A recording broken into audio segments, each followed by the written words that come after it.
Welcome back, everybody. Robert with Occupancy Boost. If you set up restrictions or you're thinking about setting up restrictions for your property, pay very, very close attention to today's video. I'm going to dive into the dynamic restriction rules in the booking.com extranet. What this area will do is allow you to set up the system to manage your restrictions when it's starting to interfere with your ability to sell rooms. You can really maximize your inventory and your rates with this one. Stay tuned. I'm going to switch screens. I'm going to show you this and a lot more.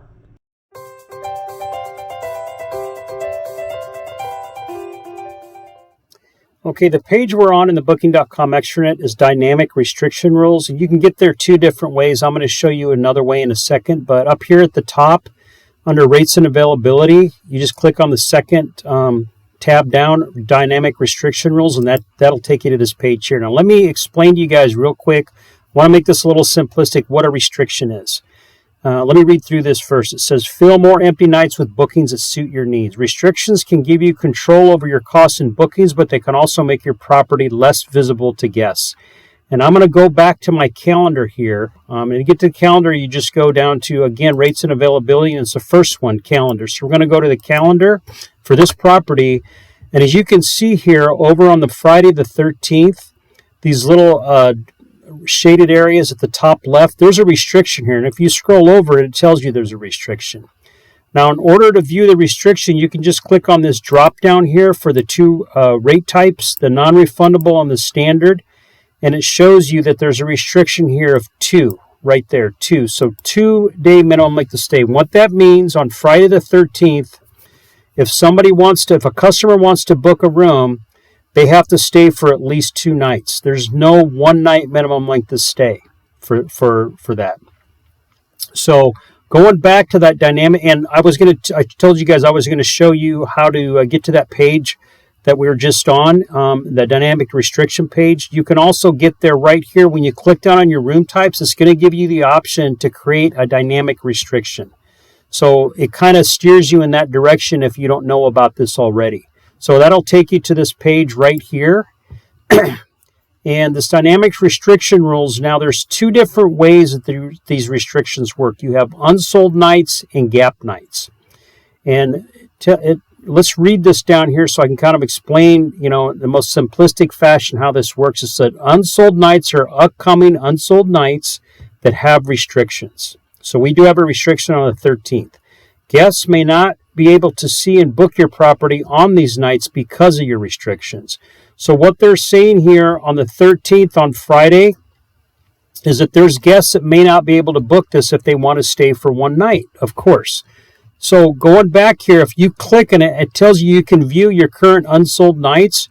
When I click on that here, it shows in December I have 2 unsold nights, and that's the 13th right there. So those 2 nights are unsold. And there's a chance that those might not get sold if I keep those restrictions on. Now, if you're a property that has, and I know a lot of short-term rental owners like to use this feature, if you're a property that has a lot of unsold nights coming up, obviously you're going to want to go into this calendar and set this up, because you can't possibly go in there and lift these restrictions off if you feel like your hotel's not going to sell up. So you can sell that out ahead of time. Okay, let me repeat that. What that means is that you can have those restrictions automatically lifted off of your property if you know about what time those restrictions typically you would have to take them off. So you can set up the system here to do that for you. You can set up the system to lift that restriction off during a certain time frame if the rooms are not selling. So let me kind of take you through. It's kind of hard to explain. Let me take you through what this looks like a little bit. So if I scroll down here, it says create a rule for unsold nights. And I think once I run through this, you're going to see what I'm talking about. It says, what will your restrictions be for unsold nights? Select how long guests need to stay and how far in advance they need to book. Now, you can take that 13th on Friday and you can set that up for a 1-night stay.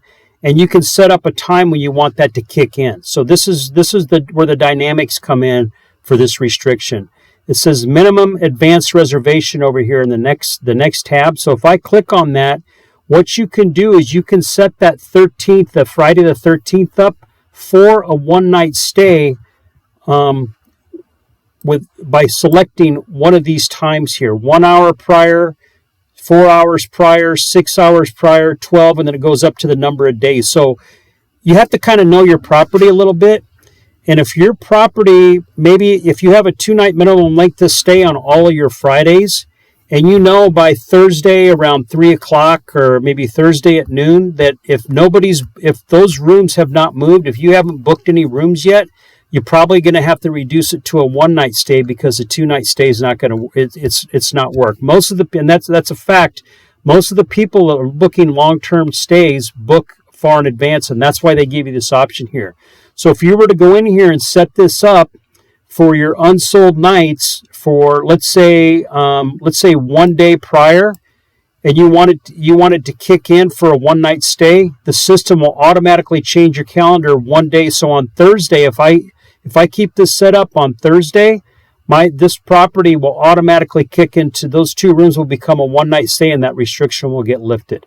So this is a way, if you have a lot of restrictions set up, to kind of manage your property to ensure that you're selling all your rooms. You don't want to accidentally leave a 2-night stay on there and find out before it's too late that you had it sitting there, and obviously it sits there unsold. It's giving you opportunity to sell all your rooms.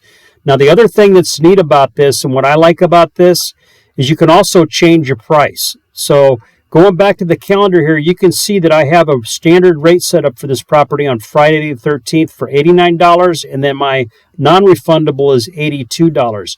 You can go in here and you can actually increase or decrease the percentage that you want to increase or decrease that rate by. I think that's a fantastic thing to do. For a lot of you short-term rental owners, obviously you're trying to get the most bang for your buck. You only have, like I said, a lot of you guys only have like 1 or 2 rooms to sell. So you want to make that a price difference. If you do happen to make that, like a 1-night stay, you might want to increase the price a little bit, or depending on your location and time of year, you may want to decrease it. You can do that by a percentage right here, as you can see. So I think that's a great thing to do. It gives you an opportunity to increase your average rate for your property. Then you can click which rate plans you want to do this for. Now I have those 2 rate plans set up.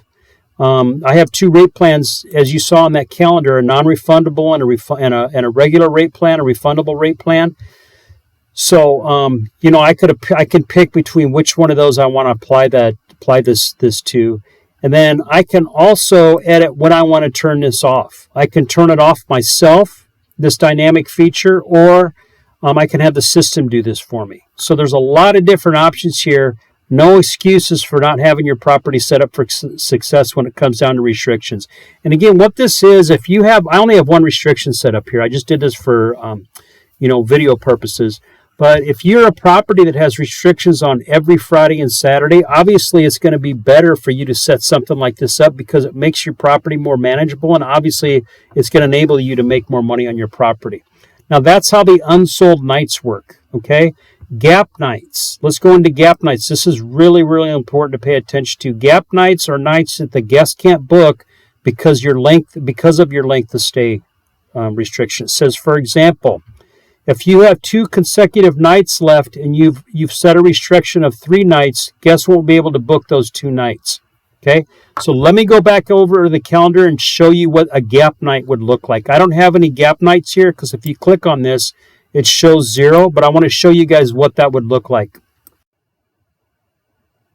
So to give you a scenario of a gap night, we have, again, back on Friday the 13th and Saturday the 14th, we have 2 rooms available to sell both those nights, but we have a restriction on Friday of a 2-night minimum length of stay. Let's say, for example, because Saturday can be booked as a 1-night stay, let's say a customer booked that Saturday and brought that inventory down from 1 room or from 2 rooms to 1 room. So now you have 1 room left to sell on Saturday, and you'd have 2 rooms to sell on Friday. That would give you a gap night on Friday. And the reason you would have a gap night is because you only have 1 room left to sell on Saturday. So if you sold one of those rooms on Friday to a 2-night stay, that would take your inventory on Friday down to 1, but it would take your Saturday inventory to 0. So you'd have 0 rooms to sell on Saturday, but you still have a restriction of a 2-night minimum length of stay on that Friday with that one room left. You'd never be able to sell it because you have a restriction on there for 2 nights. So what you'd want the system to do in that case is flip this over to a 1-night stay. So that's a gap night. So going back to this page here, you can set that up for a 1-night minimum length of stay. So you would keep that there for the gap night. And then you can also do the same thing you did for the unsold night, is you can increase or decrease the amount of revenue. For you want to increase or decrease or increase the rate. In some cases, you may want to decrease the rate by a certain percentage to make it more attractive, so you know for sure that you're going to sell that room. You want to get rid of your inventory at that point. What you're doing is you're salvaging your inventory. You're trying to maximize by setting these parameters up for your property. You want to ensure that you sell at the highest rate or possible and get rid of that inventory. And you can also set this up again like you could on different types of rate plans, and you can make this available for up to 60 days, and you can decide if you want to turn it off or have the system turn it off for you. So pretty much that's it on this video. I think this is a really, really, really important video, especially for short-term rental owners, because I know you guys have limited inventory to work with. And if you're doing restrictions on several weekends throughout the year, you definitely want to go in here and you want to set these dynamic restriction rules up to ensure that if your property starts running out of inventory, that you don't have restrictions on there that are preventing you from selling. And again, it all revolves around how much you can how well you know your property. It depends on how well you know your property. So that's all I have for today. If you like this video, please click the like button and share this video with your friends. I've got a lot more videos coming up that are going to revolve around booking.com and some of the other OTAs I'm going to start diving into for you guys. Stay tuned, more to come.